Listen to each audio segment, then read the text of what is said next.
बच्चों, तो आज हम लोग साइंस में पहला चैप्टर कंटिन्यू करें, जो चैप्टर का नाम है क्रॉप प्रोडक्शन इन मैनेजमेंट। कल हमने इसमें एग्रीकल्चर के बारे में समझा था कि फार्मर्स जो वर्क करते हैं ना, उनका वर्क इजी नहीं होता। एग्रीकल्चर की पूरी प्रोसेस में बहुत सारी प्रैक्टिसेस आती हैं, मतलब बहुत सारी मेथड्स आती हैं, जिनमें से एक मेथड कल हमने पहली समझी थी, वो थी प्रिपरेशन ऑफ सॉइल, कि सॉइल को तैयार करना। एग्रीकल्चर शुरुआत करनी हो, खेती की शुरुआत करनी हो, तो सबसे पहला स्टेप आता है, वो आता है ज़मीन को तैयार करना। अगर सॉइल अच्छी तरह से तैयार होगी तो ही उसमें आगे स्टेप्स किए जाएंगे ना। सॉइल को तैयार करना, इसका मतलब क्या कि जो भी ज़मीन है उसे सॉफ्ट बनाना, जिसे प्लाव के थ्रू, हो के थ्रू, कल्टीवेटर के थ्रू उस सॉइल को अच्छा बना सकते हैं हम लोग, कि जिससे एग्रीकल्चर में आगे की प्रोसेस चल सके। और एग्रीकल्चर में जब सॉइल तैयार हो जाए तो उसके बाद क्या किया जाता है, तो उसके बाद का सेकंड स्टेप आता है, वो आता है सोइंग। सेकंड स्टेप कौन सा, तो वो सोइंग आता है। सोइंग मतलब क्या, तो सोइंग मतलब सीड्स डालना। जब सॉइल अच्छी तरह से तैयार हो जाए ना, तो उसमें ज़रूरी जगह पर सीड्स डाले जाते हैं, कि जिससे फिर ये क्रॉप्स तैयार हो। अब ये फोटो में देख रहे हो ना, जैसे, बराबर ना। तो सोइंग का मतलब क्या होता है कि सीड्स को जमीन के अंदर डालना। लेकिन ये सॉइल भले ही एग्रीकल्चर का बहुत इंपॉर्टेंट पॉइंट है, लेकिन सॉइल में भी पहले इंपॉर्टेंट मेथड आती है, वो आती है सिलेक्शन ऑफ सीड्स। सोइंग से पहले क्या जरूरी है, सिलेक्शन ऑफ सीड्स जरूरी है। सोइंग मतलब जमीन में सीड्स डालना, लेकिन कैसे सीड्स डालना वो पहले सही तरह से सिलेक्ट करना जरूरी है। एक चीज़ ध्यान देना कि अगर आपने ज़मीन के अंदर जो है वो ख़राब सीड डाले हैं, ये जो सीड्स हैं वो अगर सही नहीं हुए, अच्छे नहीं हुए, तो क्रॉप्स भी ख़राब होंगे। और इसके साथ साथ अगर एक सीड ख़राब होता है ना, तो उसके आसपास के काफ़ी सीड्स को वो ख़राब कर देता है। इसकी वजह से सीड्स का सिलेक्शन करना बहुत ज़रूरी है। तो आपके हाथ में जब जो है वो सीड्स दे दिए जाए, तो पता कैसे चले कि इसमें से अच्छा सीड कौन सा है और बुरा सीड कौन सा है, बराबर ना। कि जब जो है आपके हाथ में ये सीड्स आ जाते हो, आपके हाथ में जो है वो ये राइस के कुछ सीड्स दे दें, आपको कैसे पता चलेगा इसमें अच्छा सीड कौन सा है और बुरा सीड कौन सा है, पता चलेगा नहीं ना। तो उसको जानने की एक सिंपल मेथड है कि आप घर पर भी, जब कोई, अगर आप सीड आपके हाथ में आ रहे हैं घर पर भी, तो आपको कैसे पता चलता है इसमें से कौन से अच्छे और कौन से बुरे सीड्स हैं। तो वो पता करने की सबसे सिंपल और सबसे इजी मेथड है, कि एक वाटर बाउल लिया करो, एक पानी का जो है वो ये बाउल लो जैसे, और उसमें जो है वो आप लोग सीड्स पानी में डाल दो। कि जिससे क्या होगा, पानी में डालने पर आपको दिखाई देगा कि कुछ सीड्स जो है वो ऊपर तैरने लगते हैं, और कुछ सीड्स जो है वो ये नीचे पानी के नीचे जमा हो जाते हैं। तो जिससे जिससे फर्क क्या होगा कि जो ऊपर तैरने लगेंगे ना, ऊपर जो तैरने लगेंगे वो सीड्स कहलाते हैं अनहेल्दी सीड्स, मतलब वो खराब सीड्स हैं। उसे सॉइल में डाला जाता नहीं है, उसको एग्रीकल्चर के लिए यूज़ नहीं किया जाता। और जो नीचे जमा हो जाए ना सब, उसे कहते हैं हेल्दी सीड्स। जो नीचे जमा हो जाए वो कौन से कहलाते हैं, हेल्दी ग्रेन्स या हेल्दी सीड्स कहलाते हैं। सही बात है कि नहीं। और वो खाने के लिए भी और एग्रीकल्चर के लिए भी ये हेल्दी सीड्स होते हैं। इसीलिए तो आपको पता है कि भाई कितनी बार जब ग्रेन्स वगैरह आप लोग घर पे तैयार करते हो ना, जैसे चावल तैयार करते हो या और कुछ दाल वगैरह अगर आप घर पे बनाते हो, तो पहले उसे पानी में भिगोते हैं। उनमें जनरली जो ऊपर अगर सीड्स आ जाए ना, तो मतलब वो समझो थोड़े ख़राब सीड्स हैं वो, समझ रहे हो। तो ये सीड्स को सिलेक्ट करने की एकदम पुरानी मेथड है। और मॉडर्न मेथड में तो आज बहुत सारी मेथड्स हैं। क्या, आज तो लेबोरेटरी में सीड्स की चेकिंग की जाती है कि कौन से हेल्दी सीड्स हैं और कौन से हेल्दी सीड्स नहीं है। समझ आ रही है ना बात। तो इसीलिए ये सोइंग करने से पहले सीड्स का सिलेक्शन करना ज़रूरी है। और जब आपके सीड्स अच्छी तरह से सिलेक्ट हो जाए ना, कि अब पता चल गया कि काफ़ी अच्छे सीड्स हैं, कि ये हेल्दी सीड्स हमने सिलेक्ट कर लिए, तो उसके बाद उसको सो किया जाता है, उसके बाद उसको ज़मीन में डाला जाता है। लेकिन ज़मीन में डालना उसके लिए भी कुछ ट्रिक्स आती हैं। जैसे कि पहले कुछ टूल्स के बारे में समझें। सोइंग करने के लिए ट्रेडिशनल टूल्स जो आते थे, पहले के टाइम में जो टूल्स यूज़ होते थे उनमें ऐसा एक टूल यूज़ होता था, जो आपको ये फ़ोटो में दिया हुआ है। ऐसा एक टूल यूज़ होता था कि जिसके थ्रू ऊपर की तरफ, यहाँ ये ऊपर की तरफ जो है वो एक बाउल जैसा होता, जिसमें सीड्स डाले जाते हैं, हेल्दी सीड्स डाले जाते हैं, और उसमें बिल्कुल नीचे जो है वो पॉइंटेड पार्ट होता।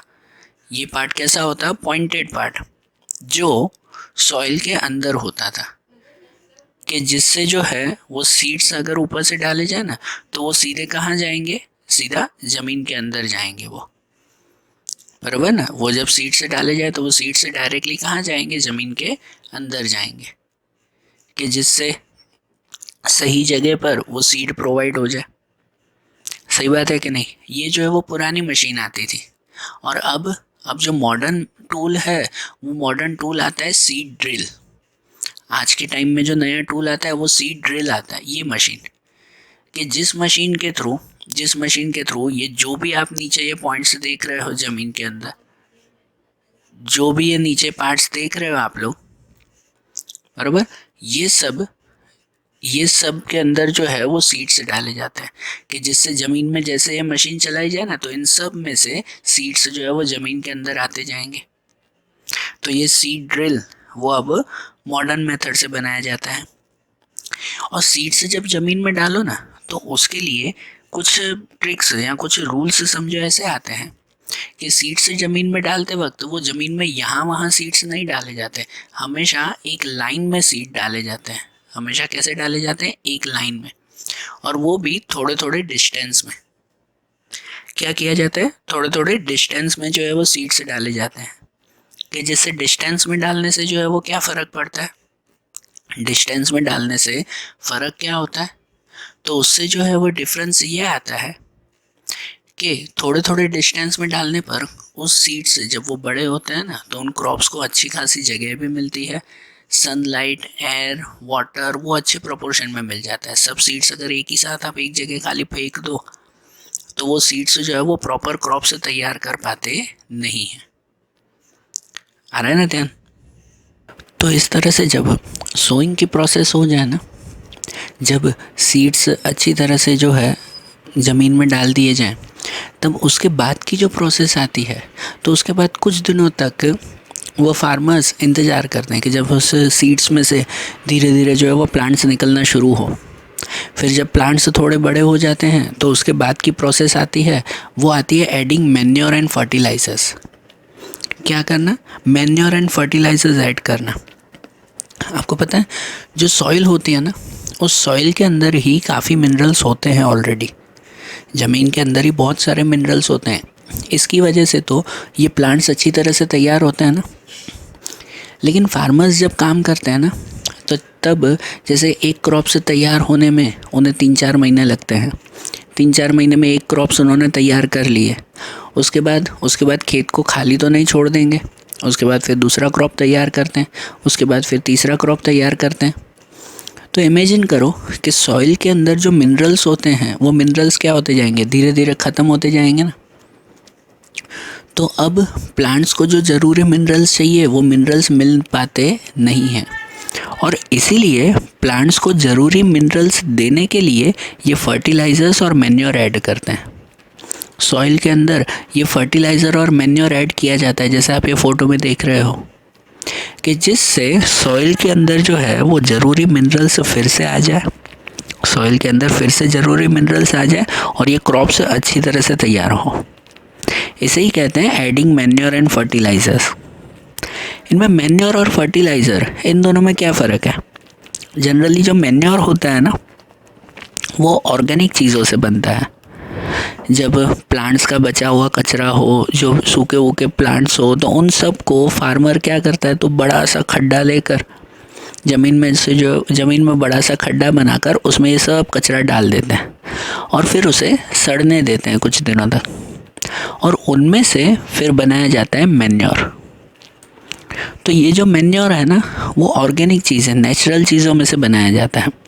आप लोगों को याद हो तो 7th स्टैंडर्ड में वर्मी कंपोस्ट आता था, वर्मी कंपोस्ट तैयार करना आती थी ना वो प्रोसेस, कि जो भी कचरा आता हो ना, प्लांट्स का, वेजिटेबल्स का, नेचुरल जो भी वेस्ट हो, उन सब को ज़मीन के अंदर डाल दिया जाता है और उसे 7-8 दिन तक छोड़ दिया जाता है।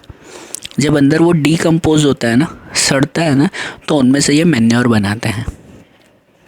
और वो जब तैयार हो जाए ना, तो फिर उन्हें फिर से सॉइल में डाला जाता है, कि जो इस सॉइल को ज़रूरी मिनरल्स देता है, कि जिससे प्लांट्स जल्दी तैयार हो। और दूसरी तरफ जो फर्टिलाइज़र्स होते हैं ना, वो फर्टिलाइज़र्स कैसे होते हैं? तो फर्टिलाइज़र्स वो केमिकल्स में से बनाए जाते हैं। फैक्ट्रीज़ में, कंपनीज़ में जो है वो केमिकल के थ्रू बनाया जाता है। Generally urea, ammonium, sulphate, super phosphate, potash, NPK मतलब नाइट्रोजन, फॉस्फोरस, पोटेशियम, ये सब फर्टिलाइज़र्स हैं, ये सब केमिकल्स हैं।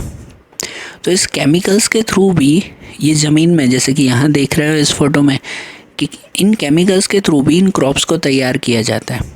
उससे बेनिफिट क्या मिलता है? फर्टिलाइज़र से क्या बेनिफिट मिलता है? तो ये क्रॉप से जल्दी तैयार होते हैं। मतलब जो काम आपके 4 महीने में होता हो ना, इन फर्टिलाइज़र्स की वजह से वो क्रॉप्स जो है वो 2.5 से 3 महीनों में तैयार हो जाए, जल्दी हो जाएंगे ना। लेकिन फर्टिलाइज़र का एक नुकसान भी है। फर्टिलाइज़र्स ज़्यादा यूज़ करने से, इन केमिकल्स को ज़्यादा यूज़ करने से वो सॉइल ख़राब होती है। क्योंकि केमिकल्स अगर आप ज़मीन में डालो तो धीरे धीरे ज़मीन सूखती जाती है, सॉइल जो है वो धीरे धीरे ख़राब होती जाती है। इसकी वजह से फर्टिलाइज़र्स का सोच समझ कर यूज़ करना चाहिए। और दूसरी तरफ मैन्योर, तो मैन्योर ऑर्गेनिक चीज़ है, नेचुरल चीज़ों में से बना हुआ होता है। इसकी वजह से उससे ज़मीन को कभी कोई नुकसान नहीं पहुंचता। तो जितना हो सके उतना ज़्यादा मैन्योर का यूज़ करना चाहिए। या तो फिर ज़मीन को बचाने के लिए दूसरी मेथड्स भी आती हैं, जैसे आपको पता है, जैसे हम लोग कहते हैं क्रॉप रोटेशन। क्या कहते हैं? Crop rotation. ये आपको पहले के स्टैंडर्ड में आता था कि ज़मीन में ज़रूरी मिनरल्स बने रहें, सॉइल के अंदर ज़रूरी मिनरल्स बने रहें। इसके लिए फार्मर क्या करता है कि एक बार जो क्रॉप बनाया ना, दूसरी बार फिर से वही क्रॉप नहीं बनाते, कोई दूसरा क्रॉप वहाँ पर तैयार करते हैं। जैसे कि ज़मीन पे एक बार जो है वो पूरा वीट का क्रॉप तैयार किया पूरे खेत में, तो दूसरी बार फिर से वीट नहीं करेंगे, उसकी जगह पर राइस बनाएंगे। फिर तीसरी बार फिर से जो है वो राइस नहीं है, उसकी जगह पर जैसे मेज़ तैयार करेंगे। जिससे क्या होगा कि ज़मीन के अंदर ज़रूरी नाइट्रोजन या दूसरे जो मिनरल्स होते हैं, वो मिनरल्स सॉइल के अंदर बने रहते हैं, सॉइल जल्दी से सड़ती नहीं है, ख़राब नहीं होती। और इसके अलावा नेचुरली भी सॉइल के अंदर कुछ माइक्रो ऑर्गेनिजम्स होते हैं, जैसे कि राइजोबियम बैक्टीरिया का नाम आपने सुना होगा। राइजोबियम बैक्टीरिया, ये बैक्टीरिया होते हैं ना, वो सॉइल में जितने ज़्यादा हो ना, उतना वो सॉइल को ज़्यादा नरम करते हैं, ज़्यादा सॉफ्ट करते हैं वो, कि जिससे सॉइल हमेशा फर्टाइल रहे, हमेशा अच्छी रहे और उसमें अच्छी खेती रहे। तो इमेजिन करो कि छोटे छोटे बैक्टीरिया भी वो कितने यूज़फुल हैं। इसलिए तो कहते हैं ना कि माइक्रो ऑर्गेनिजम्स होते हैं ना, वो फार्मर्स के फ्रेंड कहलाते हैं, दोस्त कहलाते हैं। क्योंकि ये छोटे छोटे कीड़े वो सॉइल को सॉफ्ट बनाते हैं, कि जिससे जो है वो एग्रीकल्चर अच्छा हो सके। और जब भी नेचुरल वर्क ना करता हो तो फिर ऊपर से हमें मैन्योर या फर्टिलाइजर्स डालने पड़ते हैं। जब सॉइल खुद ही सॉफ्ट ना होती हो ना, तो उसके लिए फिर ये मैन्योर फर्टिलाइजर्स डालते हैं। तो मैन्योर और फर्टिलाइज़र में एक तो डिफरेंस आपने समझा ना, ऐसे ही दूसरा एक डिफरेंस समझे हम लोग, कि आपकी टेक्स्ट बुक में फर्टिलाइज़र और मैन्योर्स के बीच में ये डिफरेंस दिया हुआ है, जो समझे। जैसे कि यहाँ पर लिखा हुआ फर्टिलाइज़र्स के बारे में लिखा हुआ, fertiliser is an inorganic salt. ये इनऑर्गेनिक है, मीन्स नेचुरल चीज़ों से नहीं बना हुआ, ये केमिकल से बना हुआ है। जबकि मैन्योर के बारे में क्या कहते हैं? तो कहते हैं manure is a natural substance obtain by decomposition of cattle dung, human waste, plant residue etcetera. Manure एक नेचुरल सब्सटेंस है जो जनरली कैटल डंग और जो गाय भैंस का कचरा आता है, ह्यूमन वेस्ट होता है, प्लांट का जो रेसिड्यू, जो बचा हुआ कचरा हो, उनसे बनाया जाता है। मतलब ये नेचुरल चीज़ है। फर्टिलाइज़र से कहते हैं fertiliser is prepared in factories, कि इसे फैक्ट्रीज़ में बनाया जाता है। जबकि मैन्योर के बारे में कहते हैं it is prepared in the fields, कि इसे खेतों में ही बनाते हैं। दूसरा फर्टिलाइजर्स कहते हैं, fertiliser does not provide any humus to soil. Fertilisers की वजह से सॉइल में कोई भी तरह के ह्यूमस मतलब भेज, वाटर प्रोपोर्शन जो हम लोग भेज कहते हैं ना, वो बढ़ता नहीं है।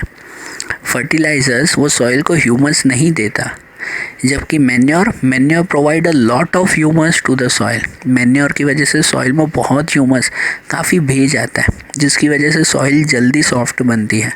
और फर्टिलाइज़र ह्यूमस नहीं देता, इसकी वजह से क्या होता है कि सॉइल ड्राई होती जाती है, सूखती जाती है उसमें। फिर आता है कि fertilisers are very rich in plants nutrients like nitrogen, phosphorus, potassium. कहते हैं ना, प्लांट को जो जो न्यूट्रिएंट्स, जो जो चीज़ें चाहिए ना, जैसे कि नाइट्रोजन, फॉस्फोरस, पोटेशियम, ये सब फर्टिलाइज़र्स में से काफ़ी अच्छी तरह से मिल जाता है। फर्टिलाइज़र्स में से ये सब चीज़ें काफ़ी अच्छी तरह से मिल जाती हैं। जबकि manure is relatively less rich in plant nutrients. Manure में ये सब चीज़ें थोड़ी कम होती है, बराबर ना। देखो, फर्टिलाइज़र्स में ये सब केमिकल्स ज़्यादा होते हैं, इसकी वजह से क्रॉप्स जल्दी तैयार होते हैं, तो ये एक फ़ायदा भी है। लेकिन नुकसान है ना कि फर्टिलाइज़र सॉइल को जो है वो ड्राई कर देता है। जबकि मैन्योर में ये केमिकल्स नहीं होते, जिसकी वजह से क्रॉप्स तैयार तो होते हैं लेकिन धीरे धीरे तैयार होते हैं। लेकिन इसका एक फ़ायदा है कि मैन्योर जो है वो सॉइल को काफ़ी ह्यूमस, काफ़ी भेज देता है, जिसकी वजह से सॉइल कभी ख़राब नहीं होती। ठीक है, तो मैन्योर एंड फर्टिलाइज़र दोनों में से जितना हो सके उतना मैन्योर का यूज़ करना चाहिए, क्योंकि फर्टिलाइज़र्स में ना केमिकल्स भी होते हैं। वो केमिकल्स अगर समझो जो भी क्रॉप्स में डालें तो वो क्रॉप्स फिर हम ही लोग तो खाते हैं, तो समझो वो केमिकल्स फिर हमारे अंदर भी आ जाते हैं। तो इससे अच्छा भले क्रॉप्स धीरे धीरे तैयार हो, लेकिन हमें क्या यूज़ करना चाहिए, मैन्योर यूज़ करना चाहिए, कि जिससे भले क्रॉप्स धीरे धीरे तैयार हो लेकिन वो क्रॉप्स हेल्दी होते हैं और जिससे सॉइल भी कभी ख़राब होती नहीं है, बराबर ना। तो जिस तरह से हमने ये मैन्योर और फर्टिलाइज़र के बारे में समझा कि ये एग्रीकल्चर की थर्ड प्रोसेस हुई ना, क्या हुआ कि जिसमें जो है वो ये पहली प्रोसेस हमने देखी कि सॉइल को तैयार करना अच्छी तरह से, प्रिपरेशन ऑफ सॉइल। फिर दूसरी आज प्रोसेस देखी वो थी सोइंग, कि ज़मीन के अंदर सीड्स डालना, बरोबर सिलेक्ट करके फिर सीड्स डालना। और तीसरा फिर उसमें मैन्योर एंड फर्टिलाइजर्स डालना। जब ये भी डाल दिया जाना तो फिर एग्रीकल्चर की फोर्थ प्रोसेस आती है, वो प्रोसेस आती है इरिगेशन की प्रोसेस। क्या कहते हैं, इरिगेशन।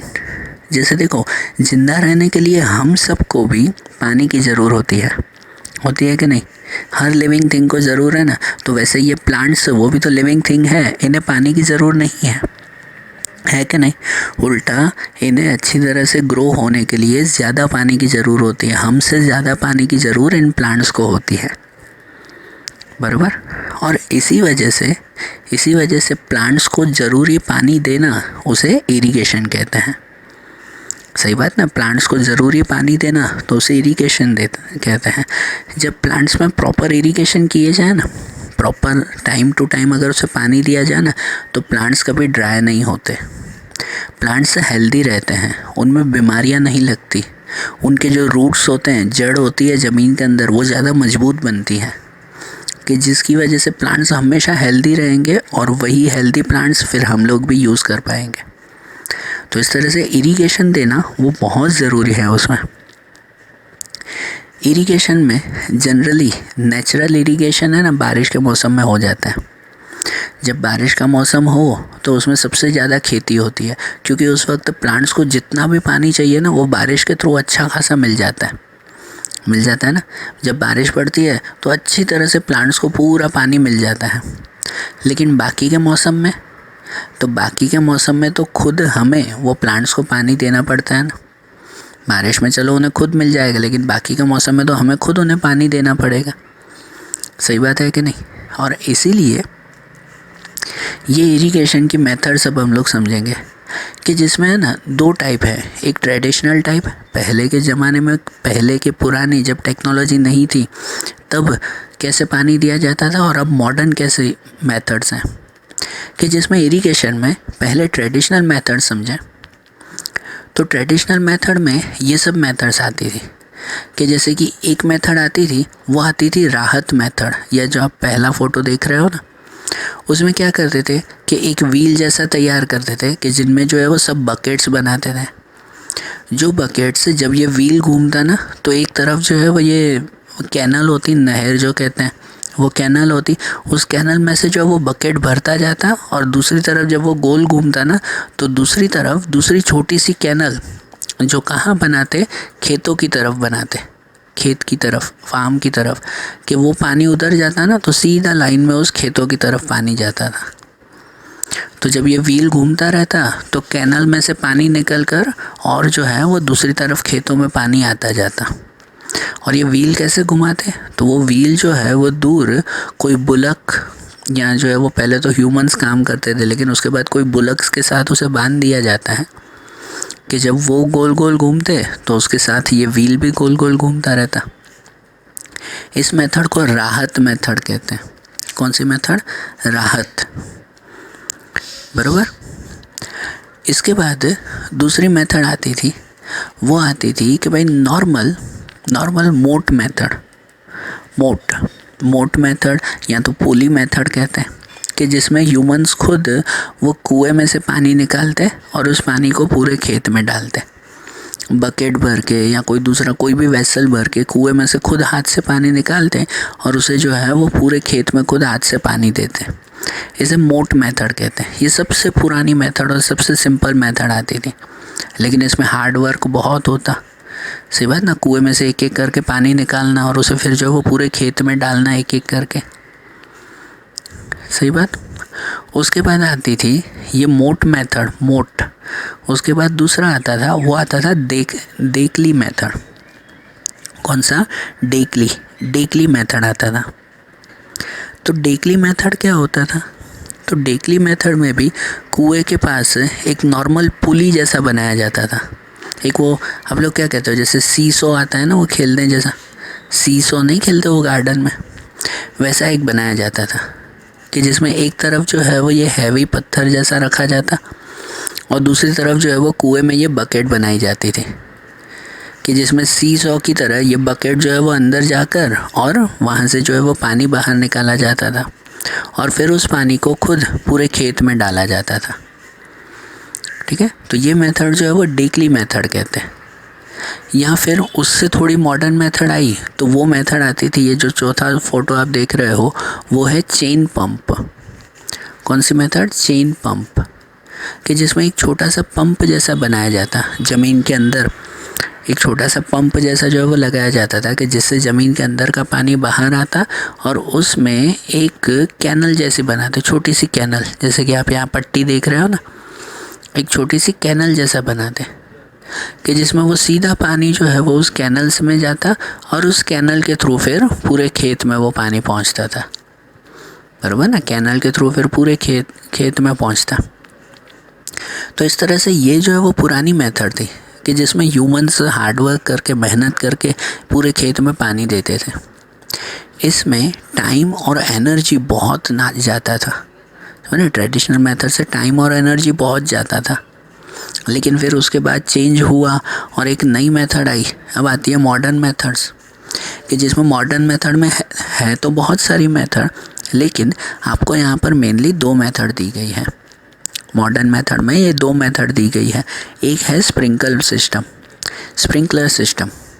ठीक है, इसमें क्या करते हैं, तो पूरे खेत में, जैसे आप पहला फ़ोटो देख रहे हो ये स्प्रिंकल सिस्टम का है, तो पूरे खेत में छोटे छोटे पाइप लगा दिए जाते हैं, जिस पाइप में जो वो फाउंटेन की तरह, फुहारे की तरह जो है वो पानी छूटे, ऐसा पाइप लगाते थे, जिसके थ्रू जब उसमें पानी चलाया जाता था तो फुहारे की तरह पूरे खेत में जो है वो एक साथ पानी पहुंचता था। मतलब हाथ में बकेट लेकर एक एक क्रॉप को पानी देने की अब ज़रूर पड़ती नहीं है। ठीक है ना, ये मॉडर्न मेथड है जिसे स्प्रिंकल सिस्टम कहते हैं। इस स्प्रिंकलर सिस्टम में पूरे खेत में एक साथ ज़रूरी पानी पहुंच जाता था। सही बात ना, कितना इजीली जो है वो ये काम हो जाए। और यहाँ दूसरी मेथड आती है जो आप दूसरे फ़ोटो में देख रहे हो, वो मेथड आती है ड्रिप इरिगेशन सिस्टम। कौन सी? Drip irrigation system. Drip irrigation system में क्या करते हैं कि जिसमें जहाँ पर क्रॉप्स हो ना, उस क्रॉप्स के पास में एक छोटे से पाइप लगा दिए जाते हैं। हर क्रॉप के पास में पाइप लगाते हैं। फ़ोटो में देख रहे हो ना, जैसे क्रॉप्स के पास में जो है वो ये पाइप्स लगाए हुए होते हैं कि जिस पाइप में जहाँ जहाँ पर क्रॉप हो ना, उसके पास में एक छोटा छोटा पाइप में हॉल कर देते हैं। पाइप को छोटा छोटा जो है वो हॉल करके तोड़ देते हैं उस पाइप को, जिससे फिर उस पाइप में जब पानी पास करते ना, तो उस हॉल में से एक एक ड्रिप करके, मतलब एक एक बूंद करके जो है वो पानी उन क्रॉप्स को मिलता था। एक एक बूंद करके पानी क्रॉप्स को मिलता, और जिससे क्रॉप्स को जितना ज़रूरी हो ना उतना ही पानी मिलता। पानी का बिल्कुल वेस्टेज होता नहीं। एक एक बूंद करके कंटिन्यू पूरा दिन उसे पानी मिलता, तो जिससे सॉइल भी सूखती नहीं और क्रॉप्स को भी ज़रूरी पानी हमेशा मिलता रहता।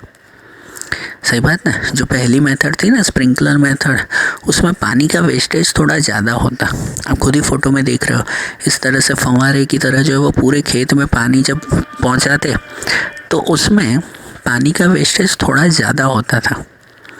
लेकिन दूसरी मेथड जो ड्रिप इरिगेशन मेथड है, इस मेथड के थ्रू पानी का वेस्टेज बिल्कुल भी नहीं है।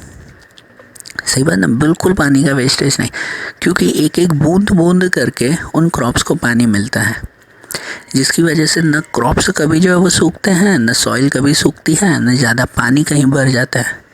एक एक बूंद बूंद करके मिलेगा तो पानी भी ज़्यादा वेस्ट नहीं होगा ना। ठीक है, तो ये इरिगेशन की मॉडर्न मेथड्स हैं, बराबर। तो आज जैसे हमने sowing, manure and fertiliser adding और इरिगेशन के स्टेप्स देखे ना, ऐसे ही जब पानी दे दिया जाए तो उसके बाद एग्रीकल्चर के कौन कौन से स्टेप्स आते हैं, ये अब हम लोग अगले वीडियोस में देखेंगे। Okay, thank you.